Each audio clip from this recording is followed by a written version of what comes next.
You know, John Wick is a very interesting movie franchise because when John Wick 2 came out, John Wick 2 got a lot of hype and a lot of love from a lot of people. Like, people were telling me, dude, go see John Wick 2. And then I went out and I got John Wick 1, and I liked it. And I hadn't seen John Wick 2 until recently, right before I went to go see John Wick 3, which is going to be this review. And the thing about John Wick is, I have a mixed opinions about these movies because I am somebody who grew up with movies just like this. These kinds of movies are not new to me. Vigilante, ultra-violent stories. If you're an 80s baby or if you grew up in the video store era, you know what I'm talking about. This is what we grew up on. Like, I have seen so many films just like the John Wick films. Not quite exactly the same because this kind of has like a neo-noir kind of, you know, alternate universe type of vibe going, because the stuff that happens in this film doesn't make any logical sense for the real world. Like, there's things that go on that don't really fit with the real world, which, again, once you accept that, it's easier to accept the movie. But for me, like, I grew up with Steven Seagal, I grew up with Arnold, Chuck Norris, Van Damme, Bruce Willis. Vigilante movies are something that I've seen hundreds of. In fact, if you watch any of the John Wick movies, John Wick's fighting style is very similar to that of Steven Seagal, that Aikido Jiu-Jitsu style where he can disarm an opponent, use the weapon, go to the ground. Like, a lot of the moves you see John Wick do are legitimate Aikido Jiu-Jitsu moves or Aikido moves. So as a fan of those films, when I saw John Wick 2, I was like, it was fun, but I don't see what the big deal is. And that's how I felt. Now with John Wick 3, I might be in the minority, but I liked John Wick 3 more than John Wick 2. The John Wick movies are weird because the reality is they're a lot of fun, but they're really dumb, right? They are. And what I mean by that is the world, like I said, it exists in a bubble. In this movie, John Wick Chapter 3, things happen that make no logical sense, both narratively as well as within the world that they've built. Characters make decisions that I feel are a bit stupid, a bit not well thought out, but at the same time, while that's going on, characters also are able to survive bullets to the chest, bullets to the head, and we see that a lot in the film, that there's people who get injured, stabbings, and they don't just die like a regular human being would. So when you watch a John Wick film, it's almost like you're watching an anime, which is probably why so many people love these movies that I know, because I'm in the anime community as well.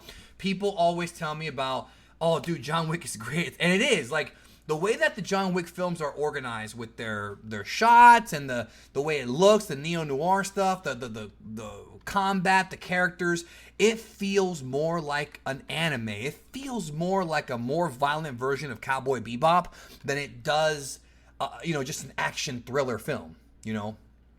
Now, John Wick 3 is the movie that I just saw. So Keanu Reeves, of course, is back, reprising his role as John Wick. And there's not much for him to do as far as talking goes, but I think he was good in this movie. I thought he's always a really good John Wick. Lawrence Fishburne is, of course, back. You know, the Matrix duo are back together in this movie. And Halle Berry is now in John Wick Chapter 3. She's a new character. And this movie picks up right after John Wick 2. So if you remember, at the end of John Wick 2, he's now a marked man. He's been excommunicado, is what they say, by the high table, and they put a bounty on him. So the first, I want to say the first 20 minutes or so of this film is him trying to figure out what to do to prepare for this, because he's about to have a whole slew of people try to kill him, right? And he has to survive. So the whole story is, the first 20 minutes is him trying to figure out, like, okay, what do I do? Where do I go? How can I fix this? How can I survive? Who do I talk to? Right? And the majority of the film is him going on this quest where it's, okay, it's like a video game. And that's the other thing, too, about John Wick, is all these John Wick movies, including John Wick 3, is like a real-life video game. Like, it's just, I'm shocked they haven't made a John Wick game. I feel like it would be like Max Payne. Remember Max Payne? It was sort of like that, if they made a John Wick video game. It would be a lot of fun. A lot of fun. I love, watching this movie. I love the idea of them doing a John Wick video game. But back to the film. So in the movie, he's kind of going from I don't want to say mission to mission, but he's going from place to place trying to figure out what to do about this problem. He ends up meeting, of course, the Halle Berry character. Sophia is her name. And they end up meeting I don't want to say who, I don't want to spoil it, but they end up meeting this new character, and he tells them where to go next, and then he follows the pursuit. And while this is going on, there's a character known as the Adjudicator, played by Asia Kate Dillon, and she's basically trying to, how can I put it, trying to secure the Continental Hotel, which is kind of the big sort of centerpiece stage of this franchise so far. And then things happen that are, again, very weird. Like I said, in the film, John Wick himself makes some questionable decisions. Maybe I have to watch it again to understand. Winston, who is, it's the same Winston from the previous films. He's back. Ian McShane plays him. He's also there, and he's, making some unusual decisions, to say the least. But and they are kind of the two main characters, so to stay here. But they do things that leave me scratching my head. But there's so many great action scenes. This is a legitimate action film in every sense of the word. In fact, this movie probably has more pure action than any other freaking John Wick movie. They do some really cool stuff in this film with dogs. Obviously, the dog was the whole MacGuffin, I guess you could say, the whole narrative, push, the whole plot of the first John Wick film was John Wick's dog and, of course, his car. Here in John Wick Chapter 3, we have a universe, like I said, that's very much in a bubble. This, for example, people get killed, on the streets. People get killed in public, and nobody says anything about it. There's no authority anywhere. People have gunshots. Nothing, no reaction from anything. People get shot in the face, stabbed. There are scenes in this film where people get shot right in the face and somehow are still fighting. Or stabbed right in the heart or in the gut and they're still fighting. I think it was the gut more than the heart. But again, this is not meant to be taken seriously. It's kind of hard to explain. If you're new to this franchise, you may not like it. The truth is, this movie, even though I enjoyed it for its wackiness and I did have a good time watching it, there are some really violent scenes in this film. Really violent. Extremely violent, in fact. Ultra violent. How about that? For as much as they can get to an R rating, as much as they can get that R rating. It's also a movie that, if you're new to the franchise, you might get a little bit confused and it might not be for you. I'm just being real with you. If you like more realistic, traditional cop movies and vigilante films, maybe you're better off sticking with stuff like Die Hard, some of the more grounded films. This movie is just complete pandemonium. The whole movie is, start to finish. It doesn't take any breaks. It's constant action. There's one or two scenes in the film where, John Wick meets people and there's some discussions being had here and there, and it doesn't last more than maybe 5 minutes, maybe 6 minutes, and then another action scene happens. And it just keeps going and keeps going and keeps going. And they're going to keep making more of these movies. I am fully under the impression they will.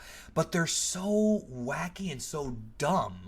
And when I say dumb, I don't mean in a bad way necessarily, but it's just not going to make sense to a lot of people unless you understand this is not meant to be taken seriously and that it is sort of its own alternate universe. But I enjoyed it. And now, as far as compared to the previous films, I actually liked this movie more than 2. I still like 1 the most, I think, because 1 is the most grounded. 1 feels like a legit Steven Seagal film, which, again, I've said, John Wick uses a lot of Steven Seagal techniques and things like that, moves. Very similar. 2 is just nuts. 2 has so many weird things happen in it, the scene with the lady and the razor. I'm not going to spoil it if you haven't seen 2 yet, but things are just crazy. This movie is also crazy, but this one also was a lot more fun. I thought this was a lot more fun than John Wick 2. I love the fact that there are actually characters that John Wick fights in this movie who know of his reputation and who mark out over him. There's characters who are like, Mr. Wick, it's a pleasure to fight you. And these are guys who are trained assassins with weapons, Asian weapons, Eastern weapons, Western weapons. And these guys are marking out over John Wick. And I thought that was really, really cool. The fight choreography is insane. In all these movies, it really is just one big fight scene. It really is. It's pretty much the definition of a popcorn flick, in many ways. And this film, of course, directed by Chad Stahelski, which I can never pronounce his name, but he also did, John Wick 1 and 2, right? And also, what I find interesting about that guy is he was actually a double for Brandon Lee in the Crow movie when Brandon Lee had died. So I always thought that was really interesting that they brought that he's now a film director, and he loves these kind of martial arts. Like, he obviously was a fan of the Lees. He obviously respected this kind of stuff and loves action films, and he certainly made one that's definitely got a lot of action. So if you like John Wick 2, you're gonna like John Wick 3. Will you like it more than 2? I don't know. I did. Some probably won't. I enjoyed it. The soundtrack is not as good as John Wick 2 in my opinion. It's, the villain in John Wick 1, or I'm sorry, in John Wick 2 was, I think, a little bit more hateable. This film has several different antagonists, and they keep changing as the film progresses. So you don't have that one centralized character who's kind of a prick like in the previous film. But it's still a very fun ride. And if you go see this movie, go see it with the Dolby surround sound. Get the best possible audio experience with this one. If you can see it Dolby, if you can see IMAX with Dolby, you need to see it in the best possible way. You want to have the explosions. You want to have the gunshots. It's a loud, very aggressive film, and if you like those kind of movies, if you like these kind of vigilante films that are completely not based in reality and just pure crazy fight scenes and fun, you're going to like this movie. I think you will. It's not one of my favorite vigilante films. I still prefer the ones that like the Chuck Norris era stuff. I love that stuff, even though a lot of it is cheesy. Steven Seagal, it's not that different, except that this goes totally over the top. And if you're okay with that, if you like stuff like that, like Robert Rodriguez films, I don't see why you wouldn't like this one. So definitely go see John Wick if you're a fan of the franchise. And remember, I'm not going to spoil it, but they're going to make more of these because they always make money. And, the story of John Wick can go on forever. Let's have another 2-hour fight scene, forever. But anyways, that's it. Thanks for watching. What did you think about John Wick? Let me know in the comments, and I'll talk to y'all next time.